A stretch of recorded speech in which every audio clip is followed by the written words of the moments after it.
Selamat datang di musim yang baru. Jumpa kembali dengan saya Mulyono Sakaria dalam program Crossover. Pada kesempatan kali ini, saya ingin memberikan tips and tricks tentang perbedaan antara dagang dan bisnis. Jadi kita cari tahu dulu apa itu dagang, lalu nanti kita cari tahu dulu apa itu bisnis. Setelah itu, pilihan ada di tangan saudara. Saudara mau pilih yang mana? Dagang. Yang pertama, permintaan berbanding lurus dan berimbang dengan penawaran. Jadi permintaan dan penawaran itu sama, berbanding lurus. Yang kedua, dagang sulit diwariskan kepada orang lain karena orang lain harus memiliki kemampuan yang sama. Ya, jadi kalau dagang sulit diwariskan karena yang diwariskan itu harus memiliki kemampuan yang sama. Kalau tidak sama, artinya dia tidak bisa melanjutkan. Atau kalau bisa melanjutkan, tidak sama dengan yang pertama kali menjalankan dagang itu. Lalu yang ketiga, masa depan adalah masa depan, masa kini adalah masa kini. Jadi masa depan urusan nanti, yang penting sekarang apa? Itulah kira-kira pengertian dari dagang. Lalu sekarang kita lihat dari bisnis. Apa itu bisnis? Bisnis, permintaan berbanding lurus, tapi tidak berimbang dengan penawaran. Jadi permintaannya tetap berbanding lurus, tetapi tidak berimbang. Kalau dagang berimbang, kalau bisnis tidak berimbang. Maksudnya apa tidak berimbang? Karena kalau bisnis biasanya ada stok-stok yang harus disimpan. Ya, ada stok barang yang disimpan sehingga ini tidak berimbang ya dengan permintaan. Lalu yang kedua, ini dapat diwariskan kepada orang lain karena yang bekerjanya adalah sistem, bukan kemampuan orang per orang, tetapi sistem. Dengan terbentuknya sistem, ini bisa diwariskan kepada orang lain sehingga orang lain tinggal melanjutkan saja karena sudah ada sistemnya. Nah, kalau sudah ada sistemnya, tidak perlu kemampuan yang sama, yang penting tahu produknya apa, tujuan bisnisnya apa, nah itu bisa dilanjutkan. Lalu yang ketiga, masa depan dapat ditarik kepada masa kini. Jadi yang seharusnya mungkin kita punya laba untuk mencapai laba 10 juta, kita mesti mencapai 1 tahun. Dengan bisnis 10 juta mungkin kita bisa tarik lebih cepat lagi, bukan 1 tahun, tapi mungkin bisa 8 bulan atau lebih cepat lagi, tergantung bagaimana kita melakukan bisnis itu. Nah, saya sudah memberikan bedanya antara dagang dan bisnis. Tinggal sekarang saudara mau pilih yang mana. Kalau saudara dagang, otomatis saudara akan lebih cepat dapat uang cashnya, ya dapat begitu saudara jual, saudara dapat uangnya. Tetapi kalau bisnis mungkin tidak seperti itu.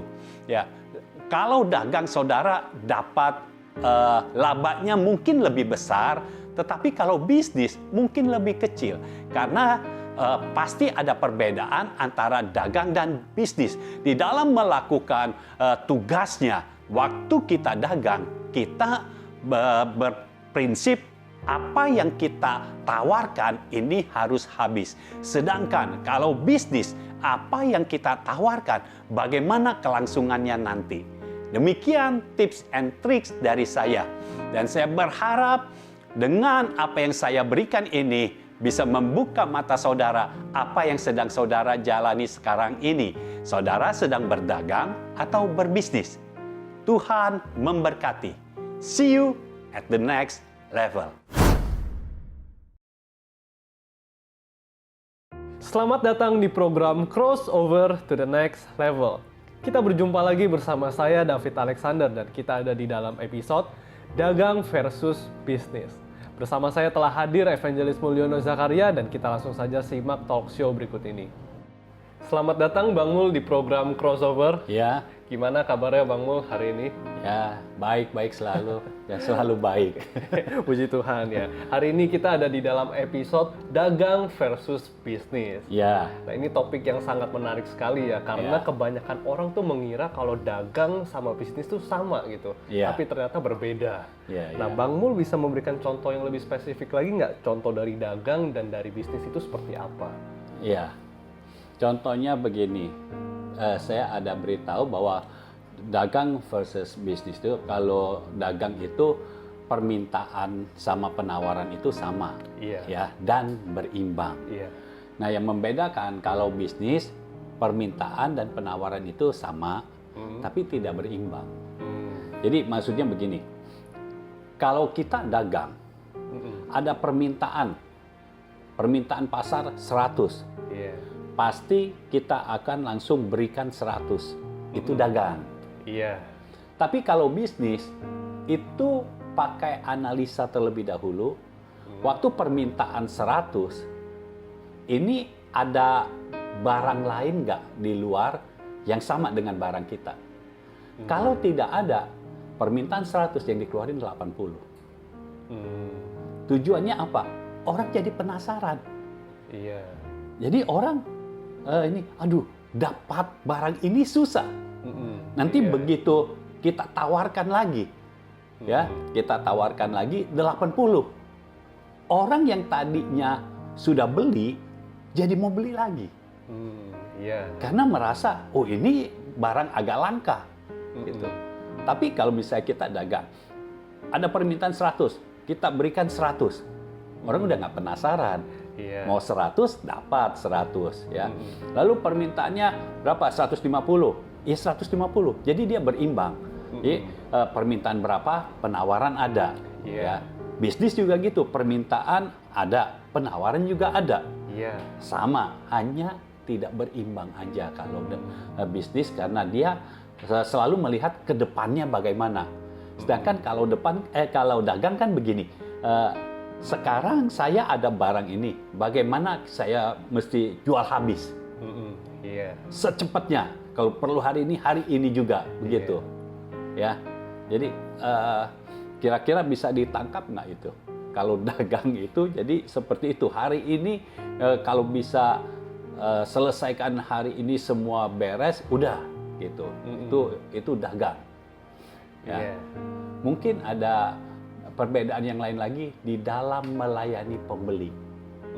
Ya, kalau dagang itu kurang begitu memikirkan bagaimana servis terhadap pembeli. Iya. Karena yang penting barang dagangannya habis. Iya. Tetapi kalau bisnis, dia mempertimbangkan, ya, mempertimbangkan pelayanan terhadap pembeli itu seperti apa. Iya. Ya, jadi kalau ada pembeli yang belinya lebih banyak, makanya terkadang diberikan diskon. Ya, Iya. atau kalau sudah selama setahun, ada yang belinya dominan nih, banyak, diberikan insentif atau bonus gitu. Tapi kalau dagang, mau beli banyak, mau beli sedikit, ya nggak dapat apa-apa. Iya. Karena dagang prinsipnya apa yang ada sekarang mau dihabiskan. Iya. Gitu. Lalu selanjutnya bagaimana? Nah, ini dia yang kurang bagus. Makanya kenapa orang dagang sering kali dia kalau dagang pembelinya misalnya yang fanatik kepada dia pindah. Ini bahaya ini. Misalnya ada ya pembeli yang fanatik sama produknya gitu. Tapi karena pindah kan susah dong. Dengan jarak yang jauh susah untuk beli. Nah, itu agak bahaya. Dia harus punya calon pembeli yang banyak sekali. Iya. Ya. Jadi kalau misalnya mau dagang atau mau bisnis, itu sebenarnya tinggal kitanya maunya ini berlangsung lebih lama atau yang penting kita dapat untung aja. Karena kalau orang dagang gampang sekali ganti produk. Iya. Ya. Iya. Hari ini jual baju, baju nggak laku, ya udah taruh, jual kaos. Kalau orang bisnis dianalisa dulu. Iya. Jual baju ini nggak laku, kenapa? Iya. Kalau langsung ganti kaos, lah ini baju yang lama ini mau dikemanain? Gitu. Iya, iya. Ya, jadi kalau orang dagang, bajunya gampang, nanti tawarin satu-satu lagi aja. Gitu. Ya, yang penting habis. Iya, iya. Jadi ada bedanya begitu aja. Oke, Bang Mul. Nah, tadi kan ada dikatakan juga bahwa dagang itu tidak dapat diturunkan. Tapi mungkin kita pernah mendengar gitu, ada perkataan, wah bakat jualannya turun nih dari bapaknya, dari orang tuanya gitu. Nah, menurut Bang Mul ini bagaimana gitu? Contoh misalnya orang tuanya dulu jualan bakmi dan terkenal gitu. Terus yang meneruskan adalah anaknya gitu. Iya. Saya tidak bilang tidak dapat diturunkan, tetapi sulit diturunkan. Jadi agak beda. Tidak dapat diturunkan artinya nggak bisa sama sekali, tapi sulit masih bisa diturunkan. Tapi sulit. Sulitnya karena generasi selanjutnya harus punya kemampuan yang sama. Iya. Sekarang kalau jualan bakmi, memang ada anak yang menuruni bakat orang tuanya. Tapi kan ada juga, apalagi yang milenial sekarang, kebanyakan enggak. Bapaknya jual bakmi, dia mah nggak mau jual bakmi. Kalau dia yang buatin ke Instagram, baru mau ke Instagram, ke Facebook, kemana yang medsos, baru mau. Kalau bakatnya diturunkan, memang bisa. Tapi apakah itu menjamin rasanya sama? Kalau makanan susah sekali. Ya, kalau makanan susah sekali. Bakmi, walaupun bakminya sudah jelas, ya, kecapnya apa semua sama, tapi orang yang berbeda mengerjakan hasilnya bisa beda. Ya, hasilnya bisa beda. Misalnya, waktu dia tuang minyak. Kalau bapaknya tuang minyak udah biasa, taruh. Dia tuang minyak, pelan, keluarnya beda itu. Yang satu jadi begini, udah langsung keluar. Yang ini, nah itu beda. Ya, makanya kenapa saya lebih suka kalau itu kuliner seperti harus pakai minyak berapa, pakai sendok ukur. Jadi waktu diturunkan lebih mudah. Ya. Lalu tadi dikatakan jualan bakmi dan terkenal, bisa dilanjutkan. Yang jadi pertanyaan kalau seperti itu benar masak sendiri anaknya, apa ada koki? Iya. Karena biasanya yang terkenal sudah ada kokinya. Lah kalau sudah ada kokinya, artinya itu bukan cuma dagang. Udah masuk ranah bisnis. Udah gitu. bisnis. Jadi bisa diturunkan. Kenapa? Karena yang kerja bukan bapaknya lagi. Yang kerja itu orang lain dan semuanya seperti bekerja dengan sistem dan akan memberikan laba kepada orang tuanya. Anaknya bisa melanjutkan nggak? Itu jauh lebih gampang. Karena melanjutkannya hanya tinggal monitor saja. Nggak perlu kemampuan untuk bikin bakminya. Ya kan kalau restoran yang enak, bikin bakminya dia bikin sendiri. Dia bukannya beli.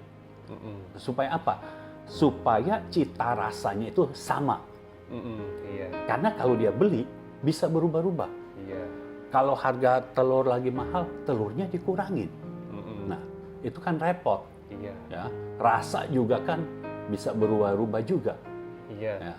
Terus tepungnya ngebalansinya, menyeimbangkan antara tepung, telur ya dan yang lainnya itu belum tentu sama terus kalau beli.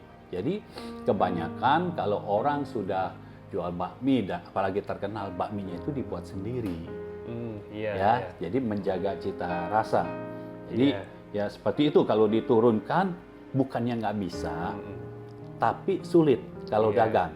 Jadi kalau dagang misalnya seperti bakmi yang biasa yang nggak pakai koki ya, tapi yang dagang sendiri, bisa diturunkan nggak? Bisa. Tapi yang jadi permasalahan waktu anaknya yang dagang, rasanya beda. Dulu waktu bapaknya dagang, nah saya pernah kenal dulu waktu saya kecil, ada tukang bakmi enaknya luar biasa. Benar-benar, saya sampai kalau uang jajan saya tabungin hanya untuk hari Minggu bisa beli bakminya. Jadi saya simpan uangnya supaya hari Minggu saya bisa beli bakminya. Enak sekali dan itu lakunya benar-benar laku banget. Kalau beli itu agak lama ngantrinya. Karena benar-benar rame gitu. Ya. Nah, itu bapaknya yang masak. Nah, itu kan bakminya sama ya. Terus minyaknya sama, kuahnya sama. Lalu bapaknya udah semakin tua, ganti ke anaknya, anak yang sulung. Rasanya masih sama, ada bakat berarti kan? Masih sama. Tapi kemudian kakak ini udah makin besar, udah punya rumah tangga sendiri, udah berubah. Adiknya, ya. Begitu adiknya yang pegang, rasanya beda. Loh, kok ini rasanya beda? Bakminya kadang kok nggak enak. Padahal bakminya masih sama. Bakmi mentahnya itu masih sama. Tapi waktu dimakan kok agak keras. Artinya kan waktu rendamnya itu, waktu direndam di air itu kurang lama. Ya. Terus terkadang kok tawar. Nah, artinya kan waktu pakai kecap asin atau pakai garam kurang. Ya, jadi masalah itunya tuh, ya kalau goreng-goreng aja mah ngelihat gampang, tetapi nggak segampang itu. Kita melihat orang goreng, kayaknya gampang, tapi waktu kita lakukan, kalau kita nggak punya kemampuan yang sama, hasilnya beda. Jadi kalau dagang tuh seperti itu, harus punya kemampuan yang sama. Kenapa? Karena kalau dagang dia langsung terjun. Nggak ada sistemnya. Sistemnya ya dia sendiri.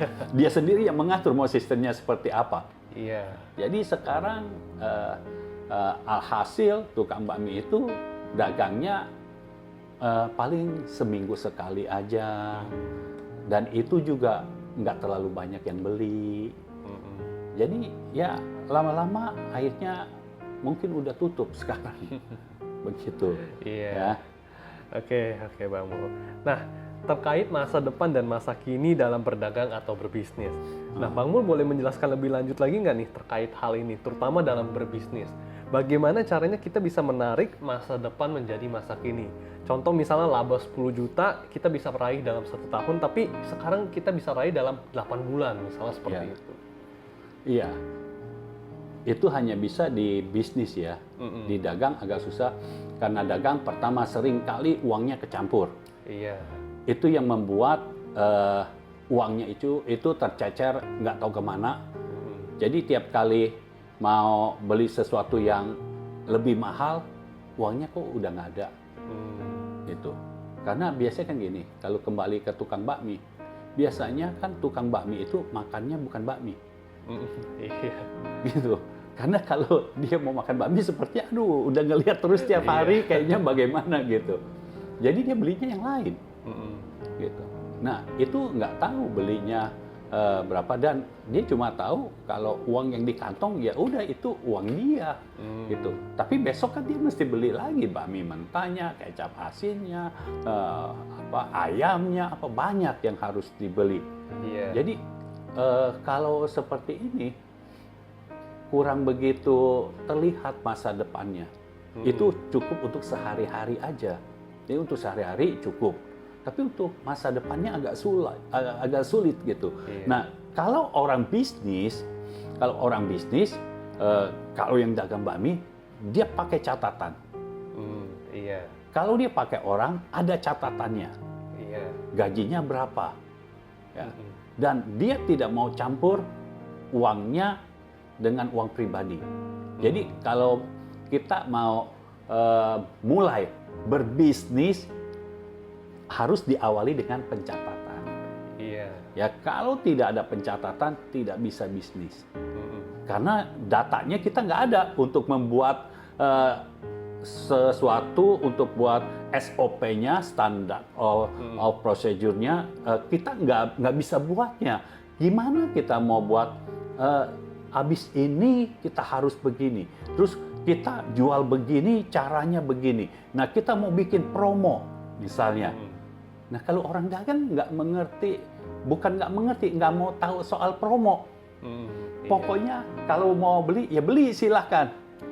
Kalau tidak mau beli, ya udah. Tapi kalau orang bisnis, kan mikir untuk ke depannya bagaimana. Itu sebabnya kalau orang bisnis, dia lebih mau menjaga pembeli, lebih mau menjaga customer, sehingga sebisa mungkin customer yang sudah beli itu akan terus beli, ada repeat order, lalu dia akan cari lagi customer yang baru, dia cari customer yang baru, begitu ada yang baru diperlakukan yang sama lagi, sehingga walaupun awalnya sepertinya jalannya agak lama, tetapi makin ke sana makin meningkat, sehingga bagi orang yang dagang mesti capai harus 1 tahun nih dapat nih 10 juta.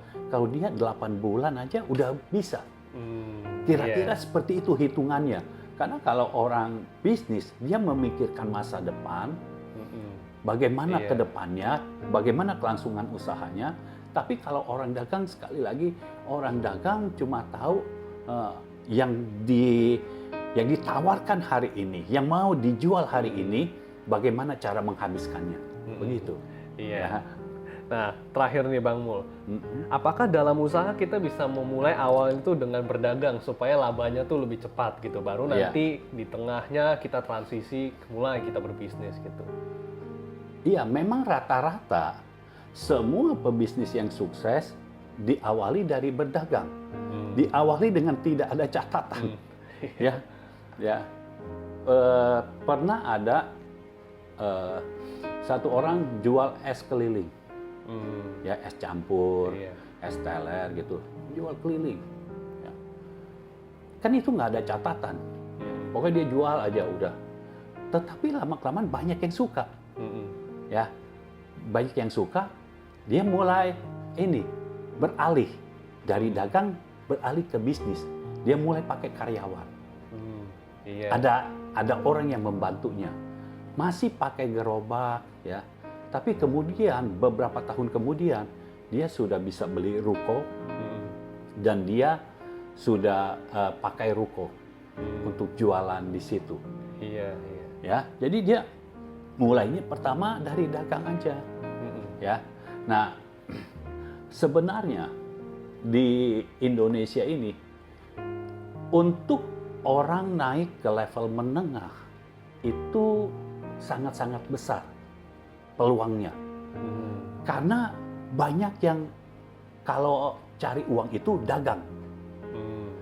Tapi masalahnya mentalitasnya.